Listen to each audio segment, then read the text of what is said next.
Entre estudiantes y redes.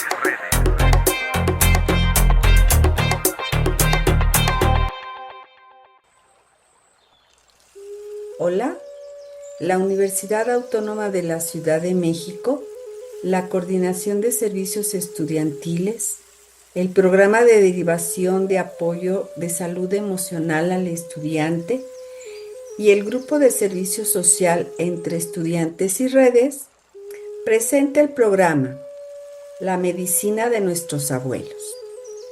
Este programa tiene como objetivo conocer y valorar la experiencia que ha tenido la medicina de nuestros abuelos a lo largo de nuestras vidas. Es importante dar a conocer a la comunidad universitaria y a la comunidad que nos escucha la riqueza de la medicina tradicional y cómo hoy en día, después de muchos años y avances tecnológicos, esta sigue siendo indispensable para nosotros. A continuación les presento a las personas que participaron en este programa. Aarón Alejandro Franco Saucillo, de la Licenciatura en Arte y Patrimonio Cultural. Andrea Lisset Rosas Reyes, de la Licenciatura en Promoción de la Salud. Quetzal Heréndida Ledesma Álvarez, de la Licenciatura en Creación Literaria.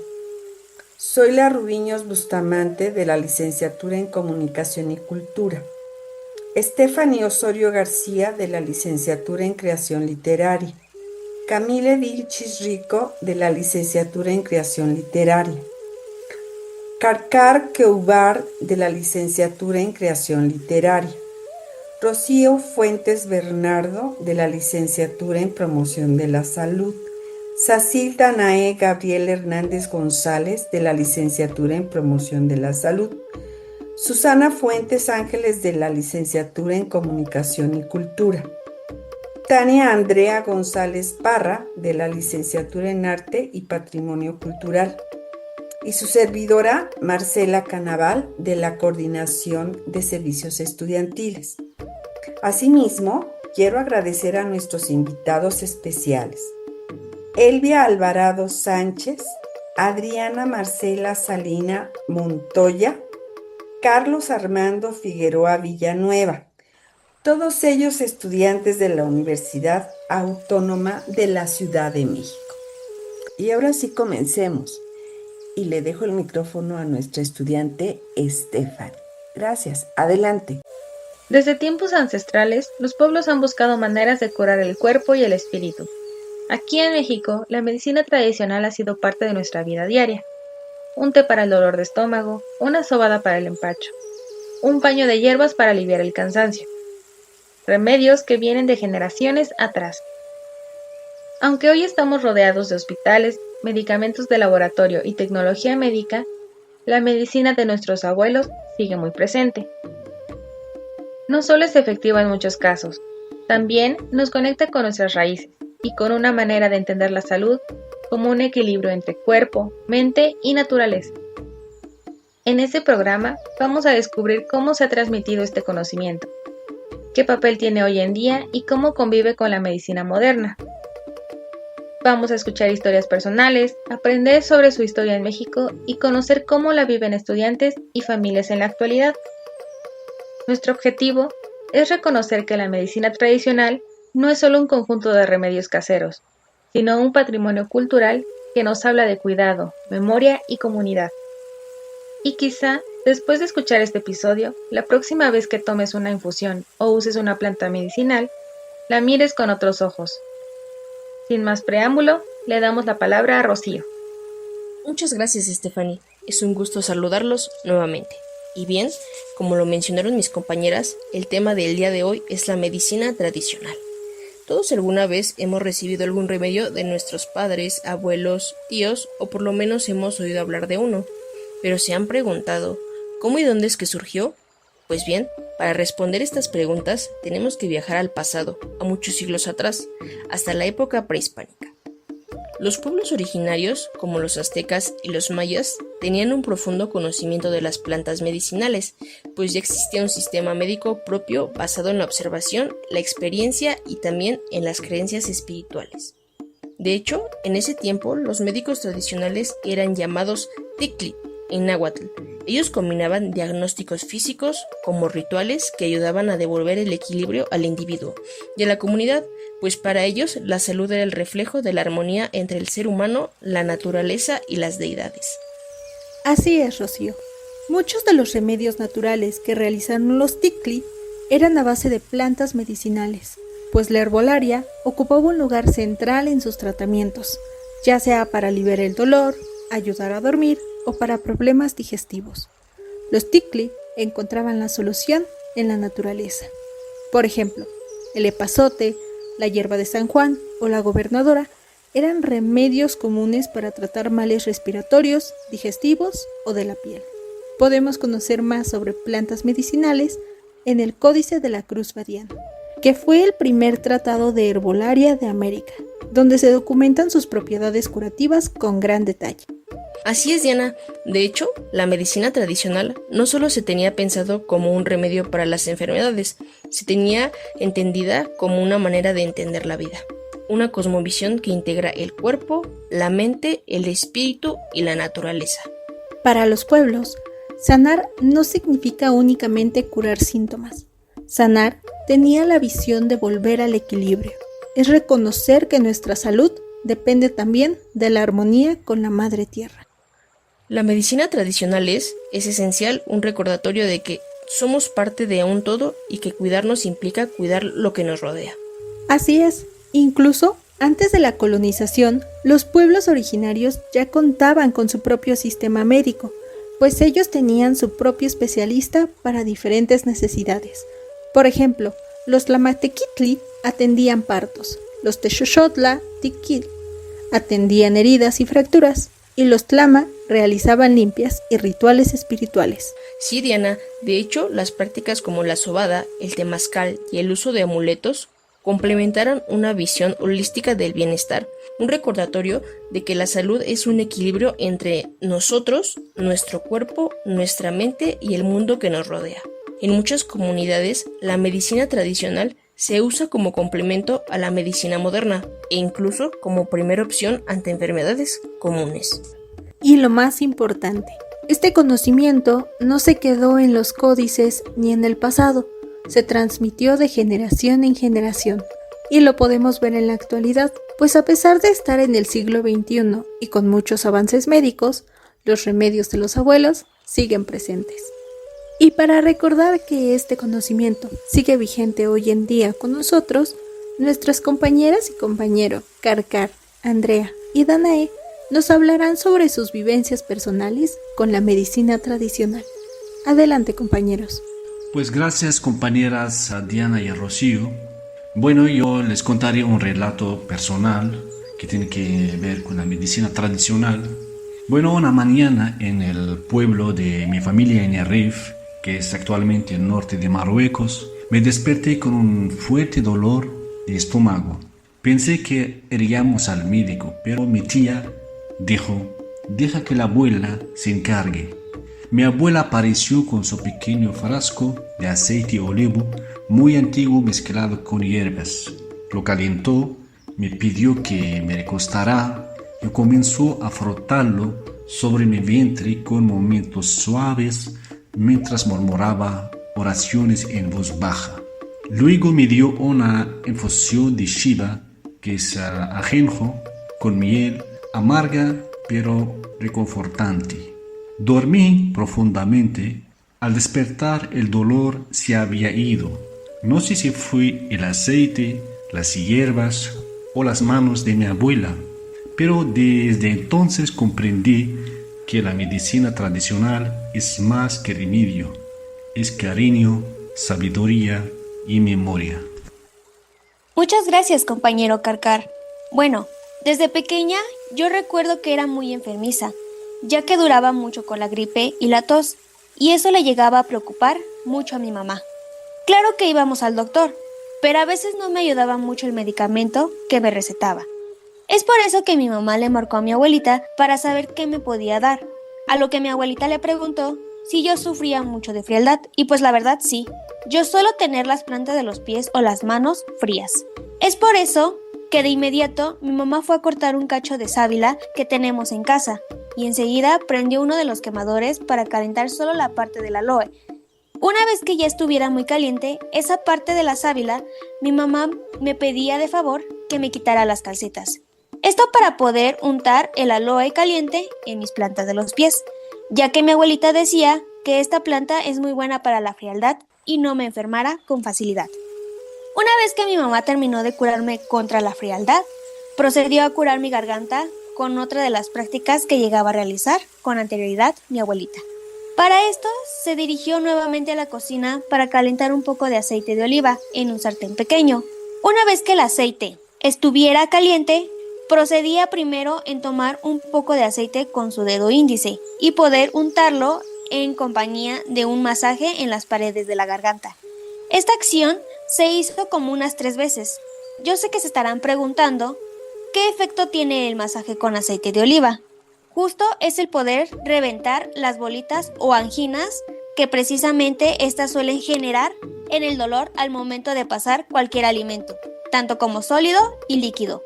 Una vez logrado reventarlas, cuidadosamente, al instante, uno ya no presenta dolor al comer, también causando la liberación de las flemas, sin necesidad de un jarabe.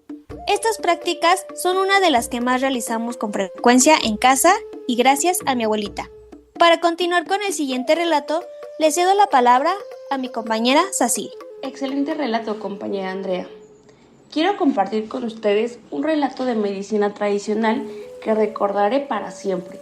Un recuerdo que para mí es sinónimo de cariño, tradición y de esas cosas que solo las abuelas saben hacer.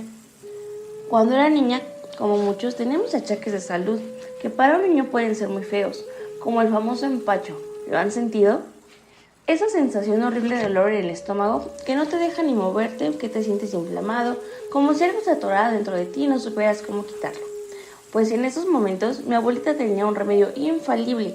Me hacía tomar una cucharadita de aceite de oliva mezclado con un poquito de limón, que para mí, siendo una niña, el sabor era horrible, un poco amargo y un poco fuerte. Pero ella me decía con una sonrisa: esto limpia todo por dentro, para que te mejores rápido. Después venía la parte que más me marcó. Me recostaba en la cama y con cuidado mi abuelita comenzaba a sobarme el estómago y la espalda con una pomada que se llamaba pan puerco. A veces el nombre me parecía gracioso, porque no es ni pan ni tiene nada que ver con un puerco, pero su olor fuerte y peculiar impregnaba toda la habitación. Mientras me ponía la pomada me contaba historias, me cantaba canciones o simplemente me hacía un cariño en la mejilla, como si estuviera haciendo algo más que solo aplicar un remedio, sino regalándome su tiempo, su amor y su cuidado. No sé si era la pomada, la paciencia, el cariño o una mezcla de todo, pero poco a poco el dolor comenzaba a disminuir. Y pues yo me sentía lista para seguir jugando, para seguir siendo niña, y sabiendo que ese empacho podía regresar en cualquier día, pero yo ya tenía el conocimiento del remedio. Para mí, esa experiencia fue mucho más que un remedio tradicional. Fue un aprendizaje de cómo el amor y cómo la tradición sanan el cuerpo. Y creo que esto es lo más hermoso que podemos llevar con nosotros. Esa mezcla de cultura, de familia y de cuidado que nos sostiene cuando más lo necesitamos. En este episodio dedicado a la medicina natural y los remedios caseros, queremos escuchar voces y experiencias cercanas que nos permitan entender cómo estas prácticas siguen vivas y presentes en nuestra vida cotidiana. La medicina natural no solo involucra hierbas y tratamientos tradicionales, también está ligada a la historia familiar, a los saberes que se transmiten de generación en generación y al cuidado de la salud desde lo más cotidiano. Por eso, hoy me acompaña Adriana Marcela Salinas Montoya, estudiante de nuestra universidad, para compartirnos su experiencia personal y familiar con la medicina tradicional y el impacto que ha tenido en su bienestar. Adriana, bienvenida y una vez más te agradezco por aceptar esta invitación a nuestro programa. Para comenzar, ¿podrías contarnos qué experiencias has tenido con la medicina tradicional en tu vida personal y o familiar? Hola, ¿qué tal? Buenas noches, Quetzal. Muchas gracias por invitarme a conversar acerca de los remedios naturales. Pues mira, te comento. Mi mamá nació en 1923, así que sí utilizaba este tipo de remedios cuando yo era chica. Para el dolor de garganta, pues el clásico limón con miel, y también nos daba, ya antes de dormir, leche calientita con miel. Creo que eso es muy bueno porque permite dormir a gusto. Otros remedios que te puedo comentar, por ejemplo, para el ciclo menstrual, el dolor menstrual era para los cólicos, nos daba té de orégano. Sabía horrible, espantoso. Y pues no era muy eficaz, pero bueno, sí aliviaba un poquito. Por ejemplo, el empacho todavía se cura estirando y jalando el cuerito que está sobre la columna vertebral. Se jala desde el cuello hasta, sin dejar de jalarlo, estirando hasta abajo, hasta llegar a la cintura. Y ahí se da un pequeño jaloncito y algo truena, y sí, definitivamente funciona. Pues antes se cocinaba mucho con hierbas de laurel. El laurel se utilizaba para cocer la carne, por ejemplo, y eso también ayudaba a la digestión. Y fíjate que últimamente ya no se utiliza, pero yo creo que por algo la gente de aquellas generaciones eran más fuertes que nosotros, pues tenían la naturaleza como remedio. Bueno, te voy a platicar de mis partos. A mí me da miedo la anestesia. Yo no quise que me pusieran anestesia porque me daba miedo, no quería que les pasara nada a mis bebés. Entonces recurrí a la asistencia de una médico partera y una enfermera partera. Ellas tenían un hospitalito donde había una alberquita chiquita, o más bien era una tina con agua calientita. Los dolores de parto, bueno, son fuertes porque se siente que se va abriendo la cintura. Los cólicos son como cólicos menstruales muy, muy fuertes. Y entonces, a la hora que entra uno al agua calientita, el dolor de la cintura, el de la espalda, se quita y ya puede uno pujar con mayor facilidad, ya no duele la cintura. Y después de eso, al otro día me hicieron una especie de temazcal con una cortina de baño en el baño del hospitalito, y me pusieron una cazuela gigantesca con muchas hierbas hirviendo. Ay, qué rico, de veras. Para mí fue muy, muy grato recibir ese apapacho. Pues muchas gracias, ¿qué tal? Muchas gracias a ti por aceptar nuestra invitación a nuestro programa y gracias por compartirnos tus experiencias, Adriana. Y ahora le cedo la palabra a nuestra compañera Susana. Gracias, Quetzal.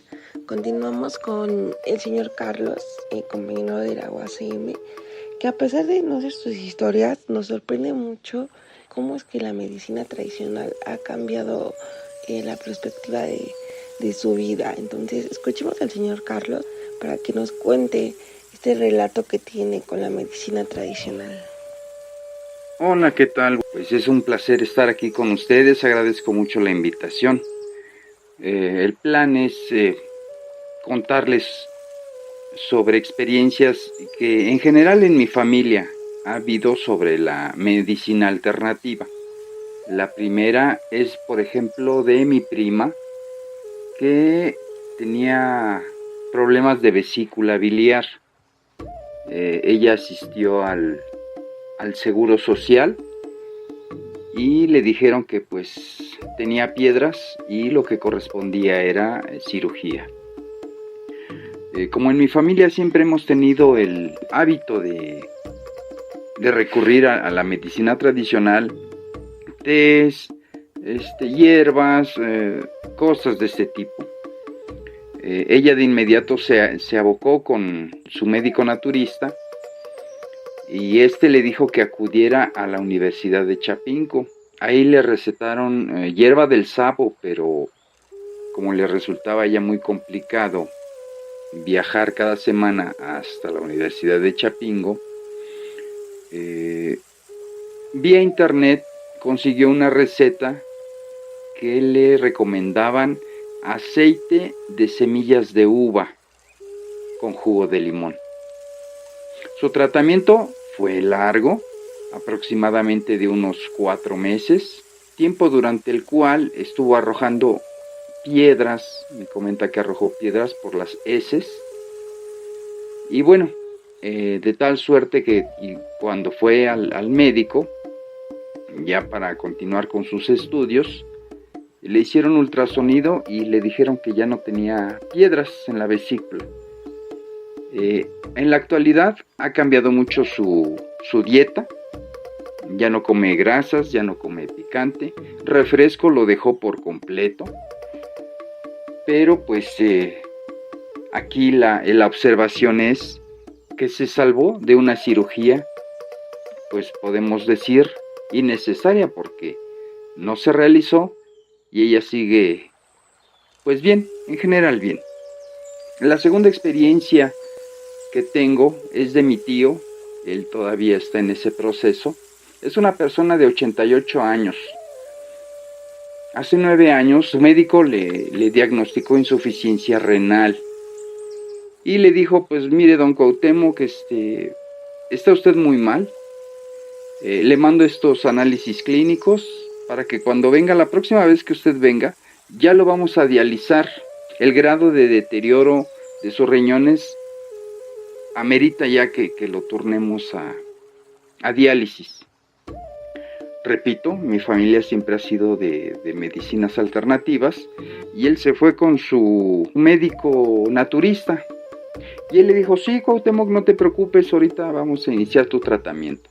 Para empezar, pues, olvídate ya de la cerveza, del refresco de coca, carnes y embutidos y lácteos.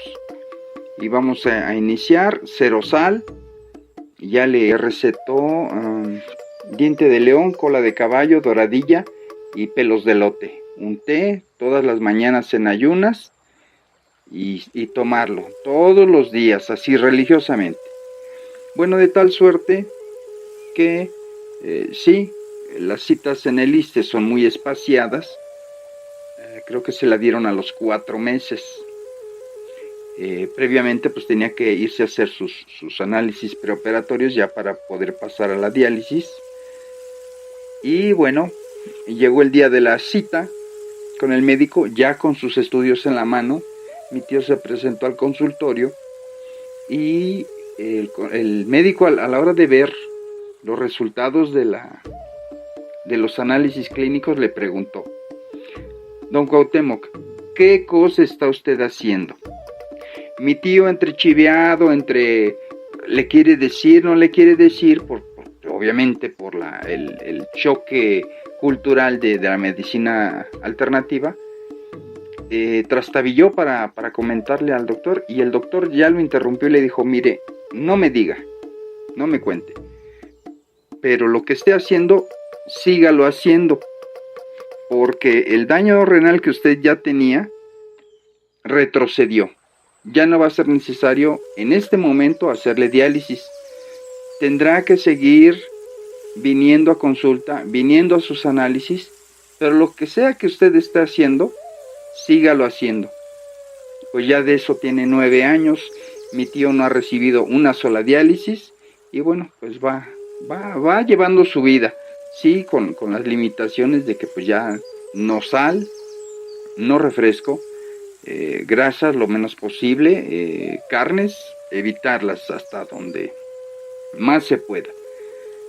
Pero en general pues esas son experiencias más trascendentes que hemos tenido sobre medicina alternativa en mi familia. Bueno, pues agradezco a ustedes la invitación. Un saludo a toda su audiencia. Ojalá pueda yo visitarlos nuevamente en otro momento. Muchas gracias. Quiero agradecerle a la estudiante Elvia Alvarado Sánchez del plantel de San Lorenzo Tezonco, que estudia la licenciatura en creación literaria, que el día de hoy participe con nosotros en este programa.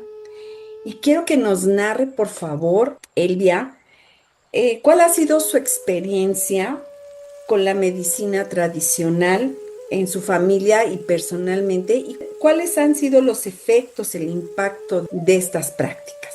Muchas gracias, licenciada Marcela. Le agradezco infinitamente esta invitación, porque también para mí es muy importante que a los estudiantes de la tercera edad nos tomen en cuenta, y esto es muy aliciente. Pues mire, yo crecí tanto en la ciudad como en el campo. ¿Sí? La mayoría de mi infancia y mi adolescencia crecí entre flores, frutos, hierbas. De hecho, mire, aquí tengo un manojito de hierbas.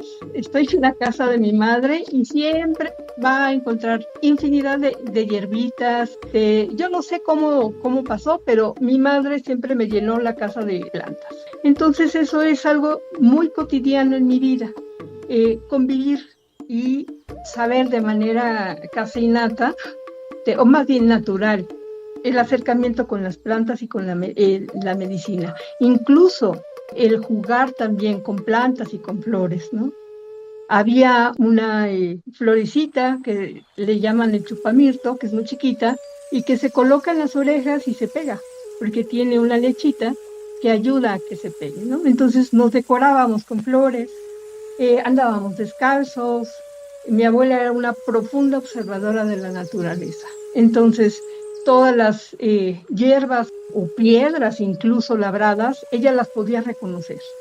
Entonces, bueno, esto que yo les voy a contar es justo pues como una memoria colectiva, ¿no? Porque hubieron muchas cosas que yo no viví justo por la distancia, y otras más que sí viví y que efectivamente impactaron en mi vida, ¿no? Entonces yo les agradezco a mis primos Martín, Jorge, Luz María, mi sobrina Silvia, ¿no? Que me ayudaron a hacer esta reconstrucción, este puente en donde yo no tenía la claridad de que existía, ¿no? Pero que a veces uno hace las cosas porque cree que así son, pero en realidad ahí está ese puente, ¿no? Entonces, pues yo agradezco infinitamente que ellos me hayan apoyado con todas sus experiencias, ¿no? Y de recordar muchas otras cosas. Mi madre, por ejemplo, incluso a la fecha, ella, por ejemplo, si se come una manzana, agarra la semillita, hace un hoyito con el dedo y ahí la siembra. Se la pasa así, ¿eh? O sea, recolecta las semillas, las guarda en una servilleta y ella va sembrando. Y es algo cotidiano y siempre llega con una planta. Entonces ella tiene infinidad de plantas. Pareciera que es muy natural, o lo es, pero cuando uno empieza a cobrar conciencia, es cuando te das cuenta de esa herencia tan maravillosa, ¿no? Entonces, bueno, pues la cotidianidad de estas plantas, de estas flores y hierbas, son parte de mi vida, ¿no? Por ejemplo, allá en Tlaica, en este pueblito del que les hablo, está enclavado ahí en Morelos. Hubo un asentamiento muy importante de grupos indígenas como los chichimecas y grupos importantísimos también de gente española. Entonces, toda esa combinación de saberes se dio de manera cotidiana, ¿no? O sea, por ejemplo, mi abuela podía estar saludando a gente de otras comunidades en náhuatl. Les decía, Sanicansi, comadrita, Sanicansi. Movía el pie y movía las manos, o sea, no se tocaban, solamente rozaban así. De esa manera también movían los pies. Pero también decía, a mí me hacía mucho reír que mis tías me contaran de un tal Quijote. Entonces, toda esa combinación fue maravillosa, ¿no? Porque, bueno, mi abuela se dedicaba a la apicultura, fabricaba velas, y entonces, como era un trabajo verdaderamente arduo, porque no solamente hacía eso, sino se ponía a lavar, y cuando llegaba a la casa, mi madre, con una plumita, porque no soportaba el peso de otra cosa, con una pluma y aceite del averrobiano, por más que he investigado, no sé cuál sería ese aceite, junto con otro aceite también, que estaba hecho de romero, caléndula, de eucalipto, le untaba gotitas y con eso le ayudaba a que ella pudiera descansar. Ahora, con los conocimientos que tengo, me doy cuenta de que ese acto de pasar la pluma por la espalda con ese tipo de aceites le ayudaba a regular su sistema nervioso, a bajar todo el estrés porque efectivamente hoy con los masajes se utilizan plumas. Bueno, pues entonces, por otro lado, mi abuelo era casi brujo, un curandero. O sea, yo digo casi porque decirlo abiertamente en esa época era así como, ¿cómo te atreves a hacer eso, no? Entonces mi abuelo siempre cargaba un morral lleno de pomadas y de tinturas que él mismo generaba. Por ejemplo, utilizaba la caléndula con alcohol o la marihuana con alcohol, que yo a la fecha las uso. Se desinflaman inmediatamente. Entonces mi abuelo tenía aparte también un cráneo de un venado, cuernitos de venado, que a veces llegaba y los colgaba en alguna pared, los clavaba y ahí colgaba sus cosas, un morralito inseparable. Entonces en ese morral, porque también mi abuelo era como un poco trovador y poeta, escribía muchas canciones, pero siempre andaba curando a la gente, siempre, invariablemente. Por ejemplo, el cuachichil es una hierba que la utilizaba para que le creciera el cabello, porque hubo una temporada en que se le cayó el cabello y le creció. O hacía limpias con huevo y la gente se sentía bien, pero era algo que lo hacía de manera clandestina, no era así abiertamente, ¿no? Incluso yo lo veía raro, así porque pues esa combinación de vivir en la ciudad y de ir al campo, siempre había como cierta distancia, ¿no? Como prejuicios. También utilizaba estas semillas de ojo de venado para curar empachos. También utilizaban mucho la sal y el tomate. O sea, nadie de mi generación, de mis primos, se escapó a ese ritual, ¿no? Si estábamos enfermos de la garganta, inmediatamente el tomate asado o el tomate crudo con sal era de que bailábamos prácticamente, pero se nos quitaba. Por ejemplo, mi abuela lo que hacía era muñecas de ceniza. Esas muñecas las llenaba de ceniza, que era ceniza de copal, porque era así como, o sea, obligado tener de copal. Lo utilizaban para todo. Y las cenizas la utilizaban también para curar. Por ejemplo, si estabas adolorido el cuerpo, con un baño de ceniza te curabas. Y con esas muñecas las metían en agua caliente, las sumergían y entonces la ponían adentro de una tina, atravesaban unos palos y entonces se sentaban. Eso me lo cuenta mi madre, ¿no? Y las envolvían las piernas y todos esos vapores ayudaban a descongestionar. Entonces, mi mamá no recuerda si utilizaba alguna otra hierba, alguna corteza de algún árbol, ¿no? Porque también utilizaban mucho el huizache para las dentaduras o para la tos. Era así básico para sus enfermedades, ¿no? Mi madre aprendió muchas cosas e incluso nos llegó a curar. Ella sí utilizaba más hierbitas, o sea, como una especie de temazcal que yo, por ejemplo, ahora implemento. Ese temazcal ayudaba, por ejemplo, a las parturientas. Mi tía, una de las más grandes hermanas de mi madre, ella tenía sus partos, cruzaba un lazo en las vigas, se colgaba de ellos y así parada, en cuclillas, tenía sus hijos. Tuvo 9 hijos. Lo que hacían las parturientas era bañarla con ese tipo de hierbas que no sé, nunca me supieron decir qué tipo de hierbas utilizaban. Pero regularmente era el romero, la caléndula, el eucalipto, hierbas desinflamantes. Por ejemplo, mi madre dice que hay un árbol que se llama el cuatecomate. Ese cuatecomate es de donde sacan las jícaras. Entonces, que ahí lo abrían y que entonces metían aguardiente, lo dejaban macerar y una vez que ya estaba macerado, servía perfectamente para la tos o también para dolores articulares. Luego, por ejemplo, incluso mi abuela paterna, tuvimos muy poco contacto, pero las veces que me tocó estar con ella, a mí se me infectaban mucho los ojos. Y ella con limón, así, directo. Le quitaba el huesito y así me limpiaba los ojos y, o sea, era un ardor tremendo, pero me causaba mucha tranquilidad. Incluso yo hice esa práctica hace poco, hace unos 10 años, donde me salió un orzuelo. Y era una operación, me programaron en Clínica de la Luz y dije, bueno, ni modo, Y ese día tenía yo tanta inquietud, tanta comezón, que dije, ay, bueno, ya, me puse limón y en la tarde, eso fue en la mañana, y en la tarde explotó. Salió todo porque lo que sucede es que yo me puse una mascarilla de esas negras que ahora son chinas y entonces me la puse y se me metió material y claro, me tapó el poro de tal manera que explotó y salió negro, o sea, fue espantoso, ¿no? Pero me curé. Entonces, realmente ha habido un gran beneficio de la medicina tradicional en su familia porque ha traído aprendizaje para los suyos y también actualmente pues las prácticas continúan.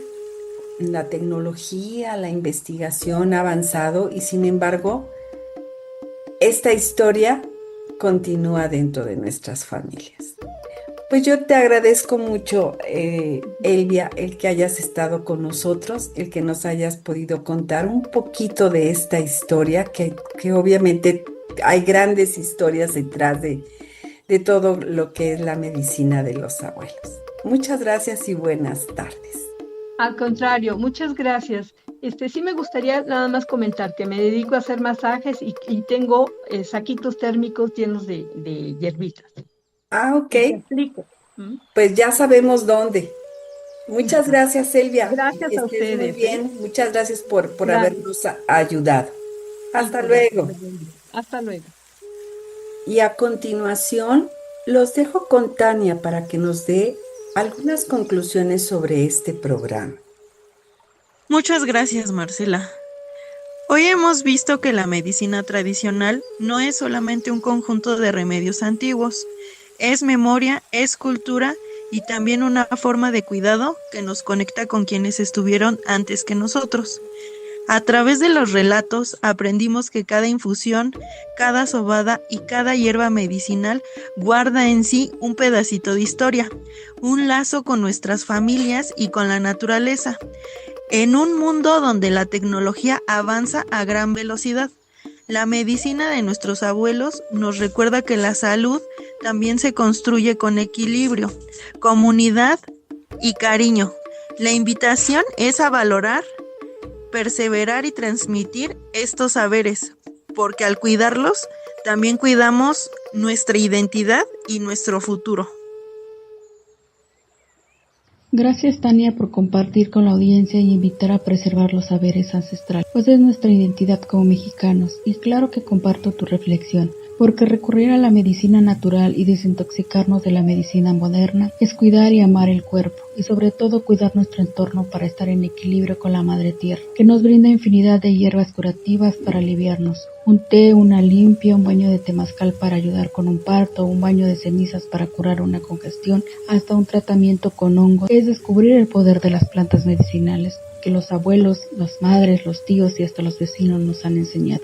Un saber cargado de sabiduría que ha pasado por diferentes generaciones. Aunque son saberes que ahora se escuchan como simples susurros, son conocimiento de los pueblos originarios, que siguen resistiendo ante la inclusión de la medicina moderna. Y si en un momento alguien les recomienda la medicina herbolaria, no la tomen como charlatanería. No desvaloricemos el poder de las plantas medicinales y saberes de nuestros antepasados. Y para concluir este programa, le cedo la palabra a Marcela.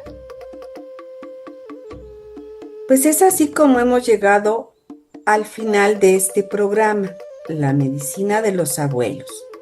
Queremos agradecerles su atención y hacerles saber que su compañía es lo que hace que este espacio sea tan especial y nos motiva a seguir trayéndoles lo mejor día a día. Recuerden que pueden seguirnos en nuestras redes sociales en Instagram, Facebook y YouTube como Entre Estudiantes y Redes. Los esperamos en la siguiente emisión de Entre Estudiantes y Redes el día 27 de octubre a las 16 horas por el canal de YouTube. Muchas gracias y hasta la próxima.